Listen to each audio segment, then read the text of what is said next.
দপ্তরের প্রধান সচিবকে শোকজ করা হয়েছে। ইরন প্রতিনিধি আমাদের সঙ্গে রয়েছেন। ইরন, গত শনিবার অর্থাৎ 13ই ডিসেম্বর যুব ভারতীতে এসেছিলেন লিওনেল মেসি। তার গোট ইন্ডিয়া ট্যুর শুরু হয়েছিল কলকাতা দিয়েই। আর ফুটবল প্রেমী বাঙালির শহর সেই কলকাতাতেই মেসির অনুষ্ঠান ঘিরে যুব ভারতীতে দেখা গিয়েছিল একেবারে ধুন্ধুমার পরিস্থিতি। তুমিও ছিলে সেখানে, আরো একবার শুনবো তোমার থেকে।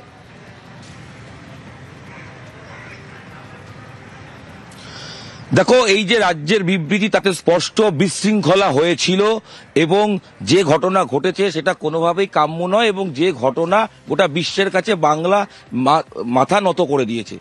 ঘটনা কি ঘটেছিল সেইটা যদি তোমাকে আমি আরেকবার ফ্ল্যাশব্যাকে নিয়ে যাই তাহলে বলি যে নিয়ম অনুযায়ী বা যা ফ্লো চার্ট ছিল তাতে মাঠের ভেতরে প্রবেশ করতে পারবেন একদম মেসির কাছে 12 জন, টোটাল মাঠে 212 জন। এছাড়া 11:30 নাগাদ মেসি ঢুকবেন, 12:45 পর্যন্ত থাকবেন। সব মিলিয়ে প্রায় 45-50 মিনিটের মেসির উপস্থিতি হবে। তাতে একাধিক পরিকল্পনা ছিল, কিন্তু আলটিমেট দেখা যায় মেসিকে যখন ঢোকানো হয় মাঠে তারপরেই আচমকা তাকে ছেকে ধরেন। যারা চলে আসেন তারা কারা? প্রথমে দেখা যায় পুলিশের তরফ থেকে যারা দায়িত্বে রয়েছেন, গেট সামলাচ্ছেন না নিরাপত্তা, তারাও সেলফি তুলতে চলে যান। আরেকটা ছবি দেখা যায় সিআইএসএফ বা কেন্দ্রীয় বাহিনী তাকে ঘিরেছিল, তারা এবং রাজ্য পুলিশের যারা দায়িত্বে ছিলেন তারাও ক্লোজ চলে আসেন। কে সামলাবেন মেসিকে এই বিষয়টা আসে। তার সঙ্গে অবশ্যই একাধিক ব্যক্তিকে দেখা যায় যারা জার্সি পরে রয়েছেন, কেউ হাতে মোবাইল নিয়ে রয়েছেন, সেলফির আবদার চাইছেন, হাত ধরে টানাটানি করছেন সুয়ারেজ বা ডিপলকে। এই ঘটনা ঘটতে শুরু করে এবং যে ক্রীড়া উদ্যোক্তা শতদ্রু দত্ত তাকে দেখা যায় মাইক নিয়ে বলতে যে আপনারা প্লিজ বেরিয়ে যান, আপনারা সরে যান, আপনারা সরে যান, কারণ তাকে অসহায়ের মতো লাগছিল। কারণ তিনি যে প্ল্যান করেছিলেন, যে ফ্লোচার্ট সাজিয়েছিলেন, আলটিমেট দেখা যায় সব ঘেটে ঘ হয়ে গেছে। পুরো প্রোগ্রামটা এবং মাঠের যে বৃত্ত যুবভারতীর সেটা পায়ে হেঁটে ঘুরলে 700 মিটারের মতো জায়গা, সেটা মেসি সর্বাধিক 50 থেকে 60 মিটার ঘুরতে পেরেছেন, কারণ তার আগে পেছনে প্রচুর মানুষ ঘুরছিলেন, ইভেন ফটোগ্রাফাররাও ছিলেন। এই ফটোগ্রাফারদের মাঠের পারমিশন দেওয়া হয়েছিল 27 জনকে, 27। সেই সংখ্যাটা কত ছিল, কত বেড়েছিল বোঝা মুশকিল। প্রচুর সংখ্যক এবং অ্যাট এ টাইম মাঠে কয়েক হাজার লোক ছিলেন। মেসির কাছে অন্তত 100 থেকে 150 লোক ছিলেন এবং মানুষ চেষ্টা করছিলেন তার কাছে ছুটে যাওয়ার, তাকে ছুঁয়ে দেখার। কারা ঢুকেছে জানা নেই। মেসির নিরাপত্তা টিম তারা বলেন যে এই পরিস্থিতিতে মেসিকে রাখা সম্ভব নয়। মেসির সঙ্গে যারা দায়িত্বে এসছেন নিরাপত্তার সঙ্গে, তারা পরিষ্কার বলেন তাকে ঘিরে যেভাবে বিশৃঙ্খলা হচ্ছে আমরা বেরিয়ে যেতে চাই। এবং সেই ভিডিও ফুটেজও আমরা গত দুদিন ধরে দেখিয়েছি। যখন মেসি বেরিয়ে যাচ্ছেন, মেসি গাড়িতে উঠে বসে রয়েছেন টানেলে, এডি কাট আউট যেখান থেকে মেসি ঢুকেছিলেন সেই টানেলে নীল কার্পেটের ওপর বসে রয়েছেন মেসির গাড়িতে। এবং তার নিরাপত্তা রক্ষী, রাজ্যের ডিজি, ক্রীড়ামন্ত্রী এবং শতদ্রু দত্ত তারা আলোচনা করছেন যদি মেসিকে একবার আবার ফিরিয়ে আনা যায়, যদি তাকে অনুরোধ করা যায় যে পুরো প্রোগ্রামটা করার কথা, কারণ মেসির পেনাল্টি শুট আউট করার কথা ছিল, বাচ্চাদের সঙ্গে টিকি টাকা খেলার কথা ছিল, একাধিক কথা ছিল। কিন্তু নিরাপত্তা রক্ষী বলেন যে চূড়ান্ত বিশৃঙ্খলা হচ্ছে, এই পরিস্থিতিতে আমরা থাকতে পারবো না, আমরা বেরিয়ে যাব। তাই মেসির নিরাপত্তার স্বার্থে তিনি বেরিয়ে যান। অর্থাৎ মাঠে ভাঙচুরের ঘটনার আগেই বিশৃঙ্খলা হয়। সেই কারণেই মেসির সিকিউরিটি যারা ছিলেন তারা কিন্তু বেরিয়ে যেতে চেয়েছিলেন এবং তারা বেরিয়ে যান।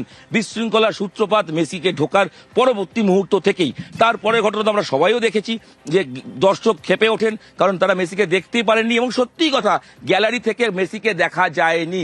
কিছু কালো মাথা, কিছু সেলফির আবদার এবং তাকে ঘিরে থাকা নিরাপত্তা রক্ষী। আসলে মেসি বাকি ভেন্যুতে যেগুলো দেখা গেছে, মেসিকে ছেড়ে দেওয়া হয়েছে, তাকে মাঠের মধ্যেখানে একটা প্রপার স্টেজ করা হয়েছে, তাকে নিয়ে যাওয়া হয়েছে, তাকে এরকম নিরাপত্তায় ঘিরে রাখা হয়নি। আসলে প্রোটোকল মানতে গিয়ে অতিরিক্ত প্রোটোকল মানা হলো, নাকি অন্য লোক ঢুকে পড়ে বিষয়টাকে ঘেটে দিলেন? এই উত্তরগুলো তো খোঁজ চলছে। তবে প্রাথমিকভাবে তো অবশ্যই বোঝা যাচ্ছে যে চূড়ান্ত বিশৃঙ্খলা হয়েছে এবং গাফিলতিও আছে। শুধু এই মেসির ইভেন্ট ছাড়াও আরেকটা ইম্পর্টেন্ট পয়েন্ট তোমাকে জানিয়ে রাখতে চাইবো যে মাঠে জলের প্রবেশ। যুবভারতীতে যে খবর আমরা প্রথম দিন থেকে প্রশ্ন তুলেছি, মানুষের ক্ষোভের বহিঃপ্রকাশ হয়েছিল প্রথমে জলের বোতল ছোড়া। এই জলের বোতল যুবভারতীতে অনুমতি দিল কে? এই প্রশ্ন থাকবে, কারণ যুবভারতীতে কোনোদিনও জলের পাউচও ঢোকানো যায় না, সেটাও বিক্রি হয় না। এবং প্রত্যেকটা র্যাম্পের শুরুতে পানীয় জলের ব্যবস্থা ছিল, থার্মোকলের গ্লাসে পানীয় জল খাবার ব্যবস্থা। অর্থাৎ কেউ বা কারা অবশ্যই প্রশাসনের পক্ষ থেকে জলের ব্যবস্থা করলেন। এবং যুবভারতীর এতগুলো গেট, নিরাপত্তার বেষ্টনীকে টপকে পেটির পর পেটি জল আর কোল্ড ড্রিঙ্কস ঢুকে গেল, কেউ দেখলো না, হয় নাকি? অর্থাৎ তার ফলে যারা দায়িত্বে ছিলেন উদ্যোক্তা এবং পুলিশ পার্ট এবং প্রশাসনিক পার্ট তাদেরও গাফিলতি রয়েছে বিষয়টাকে খুব ইজি দেখা হয়েছে। এবং আরও একটা খবর যে বিভিন্ন যারা কলকাতা ময়দানের ফুটবল টিম তারা বলছেন যে মেসির ক্ষেত্রে অন্যান্য ইস্টবেঙ্গল মোহনবাগান ম্যাচে যে পরিমাণ গ্যালারিতে পুলিশ থাকে তারা যেভাবে দায়িত্ব পালন করেন এ ম্যাচে দেখা যায়নি। এবং গ্যালারি যখন মেসি রয়েছে গ্যালারির দিকে ঘুরে নিরাপত্তা রক্ষীদের থাকা প্রয়োজন, তাদের কাউকে দেখা যায়নি। অনেকে যারা ছিলেন তারা ক্যাজুয়াল অ্যাপ্রোচ ছিলেন, থাকলেও তারা সেলফি তোলার দিকে অনেকে মাঠের ভিডিও করার চেষ্টা করছিলেন। অর্থাৎ গাফিলতি বিভিন্ন দিক থেকে প্রমাণ হচ্ছে, যার ফলে ইতিমধ্যেই রাজ্য যে বিবৃতি দিয়েছে ইতিমধ্যে একাধিক ব্যক্তিকে শোকজ করা হয়েছে। তার মধ্যে ক্রীড়া দপ্তরের রাজেশ যিনি আছেন রাজেশবাবু তাকেও কিন্তু শোকজ করা হয়েছে। এবং কারণ এই দায়িত্ব তো তাদেরও বর্তায় যে এই উদ্যোগে ইরান ক্রীড়া দপ্তরের প্রধান সচিবকে শোকজ করা হয়েছে, সাসপেন্ড করা হয়েছে বিধাননগরের ডিসি অনিশ সরকারকে। আমাদের প্রতিনিধি সোমরাজ আমাদের সঙ্গে রয়েছেন, সরাসরি সোমরাজের থেকে একবার জানবো। সোমরাজ, নজিরবিহীন এই পদক্ষেপ রাজ্যের, কতটা নজিরবিহীন?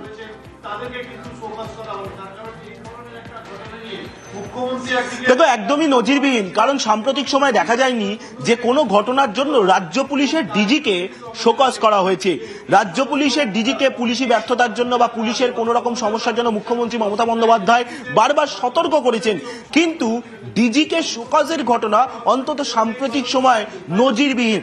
অর্থাৎ একজন রাজ্য পুলিশের ডিজিকে শোকজ করার মানে যে রাজ্য পুলিশের তরফেও কতটা গাফিলতি ছিল সেটা স্পষ্ট হচ্ছে। তার কারণ রাজ্য পুলিশের সঙ্গেও যে কোথাও না কোথাও যারা ইভেন্ট পরিচালনা করছেন লিওনেল মেসির গত শনিবার, তাদের সঙ্গে যে কোথায় সমন্বয়ের অভাব ছিল সেই প্রশ্নটাই তৈরি হলো। অর্থাৎ এই বিষয় থেকে একটা স্পষ্ট যে রাজ্য পুলিশের সঙ্গে ইভেন্ট সংস্থার সে অর্থে কোনো সমন্বয় ছিল না। আর সেই সমন্বয় না থাকার কারণেই এই যুব ভারতী গত শনিবারের যে ঘটনা আমরা দেখেছি সেই ঘটনা ঘটেছে বলেই তদন্ত কমিটি মনে করছে। যে তদন্ত কমিটিতে প্রাক্তন বিচারপতি অসীম কুমার রায় রয়েছেন, যে তদন্ত কমিটিতে মুখ্য সচিব এবং স্বরাষ্ট্র সচিব রয়েছেন। অর্থাৎ নবান্নের তরফে এই বার্তাটাই দেওয়া হলো যে এই ধরনের গাফিলতি হলে সে রাজ্য পুলিশের ডিজি হোক বা কোন সিপি হোক, কাউকে রেয়াত করা হবে না। আর সেই বার্তাই দিয়ে দেওয়া হলো। একেবারে সোমরাজ থাকো, তুমি আমাদের সঙ্গে থাকো, আমরা নজর রাখবো এই খবরে। তবে এই মুহূর্তে সময় হেডলাইন্সের।